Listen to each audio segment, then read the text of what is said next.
ধর্মীয় অনুষ্ঠানকে কেন্দ্র করে উত্তপ্ত বীরভূমের সাঁইথিয়া। ২৪ প্রহর হরিনাম সংকীর্তনে খিচুড়ি প্রসাদ বিতরণ চলাকালীন রাজনৈতিক সংঘর্ষে জড়িয়ে পড়ল তৃণমূল ও বিজেপি। কুনুরি গ্রামের এই ঘটনায় আহত হয়েছেন ২ বিজেপি কর্মী।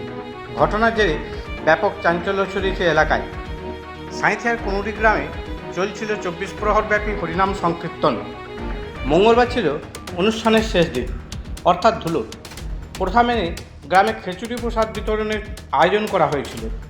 স্থানীয় সূত্রের খবর, প্রসাদ বিতরণ চলাকালীনই কোনো একটি বিষয় নিয়ে তৃণমূল ও বিজেপি কর্মীদের মধ্যে কথা কাটাকাটি শুরু হয়। মুহূর্তের মধ্যেই সেই বচসা হাতাহাতিতে রূপ নেয় এবং রণক্ষেত্রের চেহারা নেয় গ্রাম। বিজেপির দাবি, তৃণমূল আশ্রিত দুষ্কৃতীরাই পরিকল্পিতভাবে তাদের কর্মীদের উপর হামলা চালিয়েছে। সংঘর্ষে আহত ২ বিজেপি কর্মীকে সাঁইথিয়া হাসপাতালে ভর্তি করা হয়েছে। বীরভূম সাংগঠনিক জেলা সভাপতি উদয়শঙ্কর ব্যানার্জি কড়া ভাষায় জানান, তৃণমূলের পায়ের তলা থেকে মাটি সরে গিয়েছে, তাই তারা হীনবল হয়ে এখন ধর্মীয় অনুষ্ঠানে রাজনীতি ও হিংসা ছড়াচ্ছে।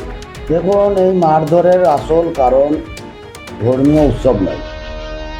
তৃণমূল এমনি কুনুরি মাঠকলসা পঞ্চায়েতের অন্তর্গত কুনুরি গ্রামে তৃণমূলের কোনো মাটি নেই পায়ের তলায়। বিগত দিনেও ওনারা বহু ভোটে হেরেছেন। তো সাঁইথিয়া বিধানসভা ওনারা হারতে চলেছে, ওনারা আভাস পেয়ে গেছে। তার জন্য বিক্ষিপ্ত ঘটনা। দেখুন, ১৬ নম্বর ওয়ার্ডে একজনের হাত ভাঙল। এমনি সাঁইথিয়া শহরের ১১ নম্বর ওয়ার্ডে কাউন্সিলরের স্বামী এক্সিস ব্যাংকে কাজ করে, রানীগঞ্জ ব্রাঞ্চ। উনিও আমাদের আজকে 2 কর্মীকে থ্রেটনিং করেছে।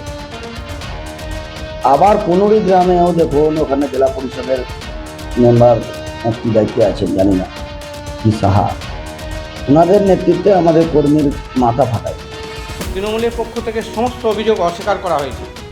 তাদের পাল্টা দাবি, বিজেপি কর্মীরা তৃণমূল কর্মীদের বাড়িতে চড়াও হয়েছিল। বীরভূম জেলা তৃণমূল সহসভাপতি মলয় মুখোপাধ্যায় বলেন, এটি সম্পূর্ণ একটি স্থানীয় ঘটনা, এর সাথে রাজনৈতিক কোনো যোগ নেই। বিজেপি অহেতুক রাজনৈতিক রং দেওয়ার চেষ্টা করছে। কাজের কথা, এটা কোনো রাজনৈতিক গণ্ডগোলই নয়, কোনো রাজনৈতিক এর সঙ্গে বিষয় নয়। দুটো গোষ্ঠীর মধ্যে একটা গণ্ডগোল হয়েছে। খাওয়ানো দাওয়ানোকে কেন্দ্র করে কিছু খাবার টাবার হয়তো শর্ট পড়ে গেছিল বা এই ধরনের কোনো ঘটনা ঘটেছে, এই নিয়ে একটা গণ্ডগোল হয়েছে। এইটাকে এখন রাজনীতির রং দেওয়ার জন্য বিভিন্ন রাজনৈতিক নেতারা বিভিন্ন রকম বক্তব্য রাখছে। ধর্মীয় উৎসবের আঙিনায় এই রাজনৈতিক হানাহানি নিয়ে সাধারণ মানুষের মধ্যে তীব্র ক্ষোভ সৃষ্টি হয়েছে।